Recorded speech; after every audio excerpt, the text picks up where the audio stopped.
किसान साथियों, आप जो ये प्लॉट देख रहे हैं, ये हमारा 1 एकड़ का प्लॉट है और इस 1 एकड़ के प्लॉट में हमारा खीरे का पहला दिन है।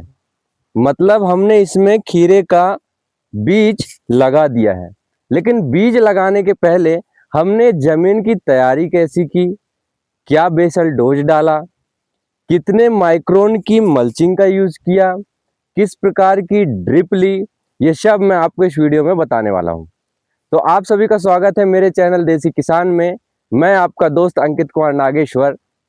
सबसे पहले हम बात कर लें जमीन की तैयारी की, तो मैं आपको बता दूं, जमीन की तैयारी में आपको विशेष ध्यान ये रखना है कि आपको जमीन की तैयारी करते समय लगभग 2 से 3 बार आपको गहरी जुताई करना है।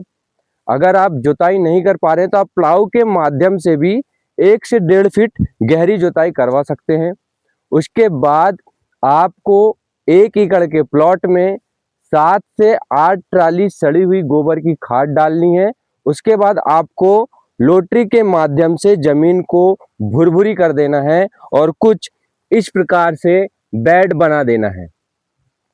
जब आपका बेड बनाकर कंप्लीट हो जाए तब आपको ध्यान रखना है कि बेड का ये जो सेंटर पॉइंट होता है, ये वाला ये जो सेंटर पॉइंट होता है, इस सेंटर पॉइंट में आपको बेसल डोज डालना होता है। तो अगर हम बेसल डोज की बात करें तो बेसल डोज में आपको ध्यान रखना है कि आपको बेसल डोज में 1 बोरी डीएपी, 3 बोरी सुपर, 1 बोरी पोटास, 10 किलो जिंक और साथ ही आपको 1 किलो ह्यूमिक एसिड लेना है। इन सभी खादों को अच्छी तरह मिक्स करके आपको बेड के इस सेंटर पॉइंट में डालना है। जब आपकी मल्चिंग नहीं लगी हो तब आपको बेड के सेंटर पॉइंट में लेवर के माध्यम से डलवा देना है और उसे हल्का हल्का आप मिट्टी से फिर दबा भी सकते हैं बेसल डोज को। जब आपका बेसल डोज डालकर हो जाए तब आपको ध्यान रखना है कि आप मल्चिंग किस मल्चिंग का यूज करना चाह रहे हैं।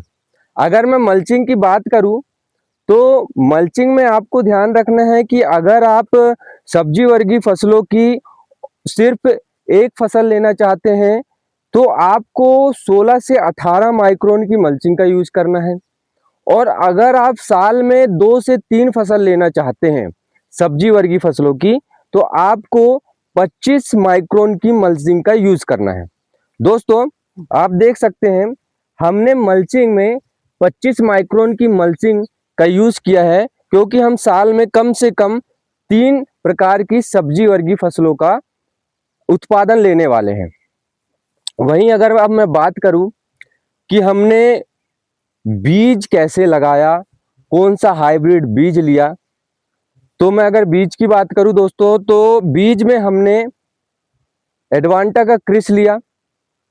क्रिस का उत्पादन भी बहुत अच्छा आता है। और हमने बीज लगाने के पहले सबसे पहले हमने 1 एकड़ प्लॉट में लगभग 220 ग्राम से 250 ग्राम बीज लगता है। तो हमने सभी पूरा का पूरा 250 ग्राम बीज लिया और उसमें 20 ml गावचो और 10 ml पानी को मिला करके बीज में डाल दिया और उसे हाथ से अच्छी तरह मिक्स किया बीज को। और उसके बाद उस बीज को थोड़ी देर सूखने के लिए रख दिया, जिससे वह बीज फफूंद से बचेगा। साथ ही आपके जो जमीन में, इस प्लॉट में जो अंदर कीड़े उसे खाएंगे बीज को, वो उसे खा नहीं पाएंगे गावचों के कारण। अब हम बात करते हैं कि हमने बीज लगने के बाद सिंचाई कितने देर की, क्या हमने सूखे जमीन पर बीज लगाया।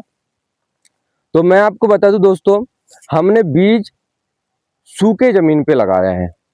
हमने पानी का इस्तेमाल नहीं किया। कुछ किसान भाई ऐसा करते हैं कि पहले ड्रिप के माध्यम से पानी चला करके जमीन को, बेड को गीला कर देते हैं, उसके बाद बीज लगाते हैं। लेकिन हमने क्या किया कि हमने पहले बीज को इस बेड पर लगा दिया, उसके बाद हमने कम से कम 3 घंटे का पानी दिया। आप अपनी जमीन के अनुसार दे सकते हैं। हमारी जो जमीन है वो दोमट भुरभुरी ज़मीन है, तो हमने ज़मीन के हिसाब से पानी दिया ताकि हमें बांस गड़ाने में भी कोई तकलीफ ना हो। तो हमने पानी सिर्फ और सिर्फ 3 घंटे का पानी दिया। अब हम इसे कम से कम 4 से 5 दिन पानी नहीं देंगे। जब हमारा पानी चला के हुआ, तब हमने ड्रिप के माध्यम से एक और दवाई चलाई, और वो क्या दवाई थी चलिए मैं आपको बताता हूँ। हमने इस वेंचुरू के माध्यम से 1 एकड़ में जब हमने बीज लगा के हुआ, तब हमने वेंचुरू के माध्यम से क्लोरोफिल 50% जो दवाई आती है उसे हमने ड्रिप के माध्यम से चलाया, ताकि आपके बीज को जो अंदर बेड पे जो कीट उत्पन्न हो जाते हैं वो खाए ना, और सही प्रकार से आपका बीज अंकुरित हो। दोस्तों, अगर ये वीडियो आपको अच्छी लगी हो तो वीडियो को लाइक एंड चैनल को सब्सक्राइब जरूर कीजिएगा। धन्यवाद।